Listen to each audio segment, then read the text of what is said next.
Historicamente, a urbanização acelerada, especialmente a partir do século XIX com a Revolução Industrial, levou a um interesse crescente em compreender o funcionamento das cidades.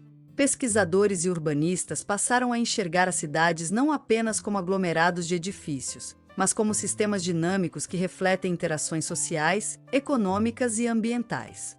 Essa visão sistêmica das cidades contribuiu para o desenvolvimento do conceito de antrópolis, que enfatiza a natureza integrada e interconectada dos ambientes urbanos.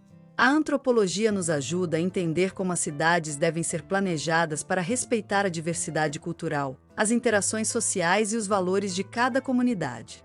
A cidade, como um espaço compartilhado, deve ser projetada não apenas com base em aspectos técnicos, mas com sensibilidade para as necessidades humanas, sociais e culturais. Dentro desse contexto, François Choët apresenta 6 autores.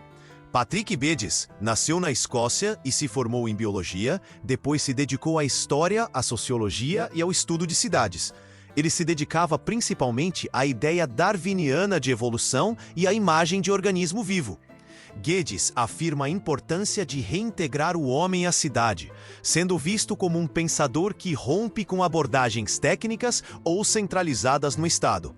Como citado no livro, os urbanistas estão acostumados a pensar o urbanismo em termos de régua e compasso, como uma matéria que deve ser elaborada só pelos engenheiros e arquitetos para os conselhos municipais. Mas o verdadeiro plano é a resultante e a flor de toda a civilização de uma comunidade e de uma época. Marcel Poitiers foi um historiador e professor de Paris, lecionou História de Paris na Biblioteca da Cidade de Paris e, mais tarde, lecionou na Escola de Estudos Avançados. Se aproximou muito dos pensamentos de Guedes e sua abordagem vitalista da cidade o levou a basear seus pensamentos sobre o urbanismo em uma pesquisa sociológica e em uma observação científica. Louis Mumford nasceu nos Estados Unidos, estudou na Universidade de Colômbia, se dedicou à história da civilização e especializou-se na era maquinista.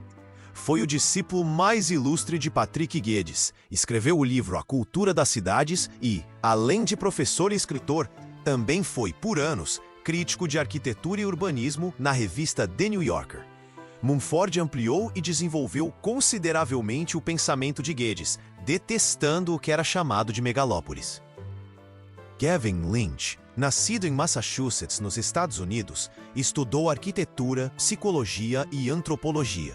Escreveu o livro A Imagem da Cidade e participou do projeto de remodelamento de Boston. Voltou seus estudos para o ponto de vista da consciência perceptiva. É citado no livro: cada habitante teve relações com partes definidas de sua cidade, e a imagem que tem dela está banhada de lembranças e significações. Jane Jacobs foi uma jornalista, autora e crítica de arquitetura e urbanismo. Escreveu o livro Morte e Vida de Grandes Cidades, e graças a livros como esse, o ponto de vista da higiene mental teve uma repercussão prática nos Estados Unidos, onde inspira atualmente o remodelamento de vários centros de grandes cidades. Jacobs se opunha à padronização, às cidades-jardins e às cidades radiosas, uma espécie de casbah que são cidades cercadas de muros modernizadas e multiplicadas por toda a cidade. Leonard Due foi psiquiatra e trabalhou ao lado de sociólogos como David Riesman e jornalistas como Jane Jacobs, que eram conhecidos por suas abordagens críticas sobre a cidade e o urbanismo. Ele lutou por uma abordagem global e sintética do planejamento urbano, acreditando que o planejamento das cidades deveria ser feito de maneira integrada e abrangente, considerando diferentes aspectos da vida urbana de forma conjunta, recorrendo à colaboração simultânea de sociólogos, economistas, psicólogos e psiquiatras. Agora vamos falar um pouco sobre 3 desses autores que François Choët cita no livro. Patrick Guedes foi um dos pioneiros do urbanismo moderno. No livro, ele é apresentado como um pensador que possui uma mudança de perspectiva que rompe com abordagens puramente técnicas ou centralizadas do Estado. Ele rejeitava soluções padronizadas e defendia um planejamento baseado na observação e na adaptação da pessoa ao ambiente local.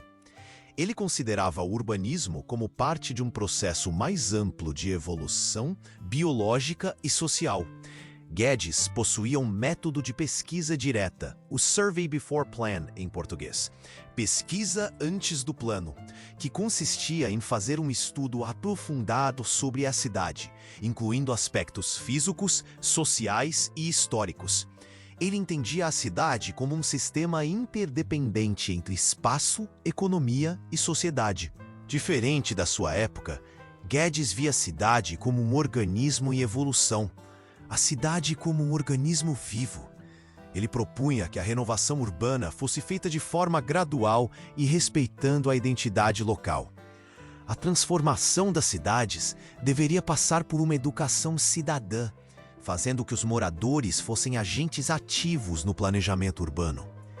Ele incentivava a criação de espaços verdes e melhorias que respeitassem a história e a cultura local.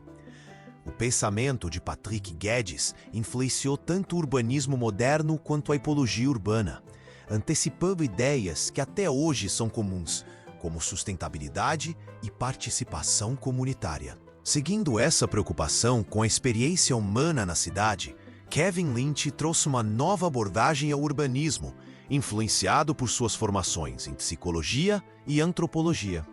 Enquanto Guedes focava na estrutura evolutiva das cidades, Lynch voltou seu olhar para a forma como os indivíduos percebem e interagem com o ambiente urbano.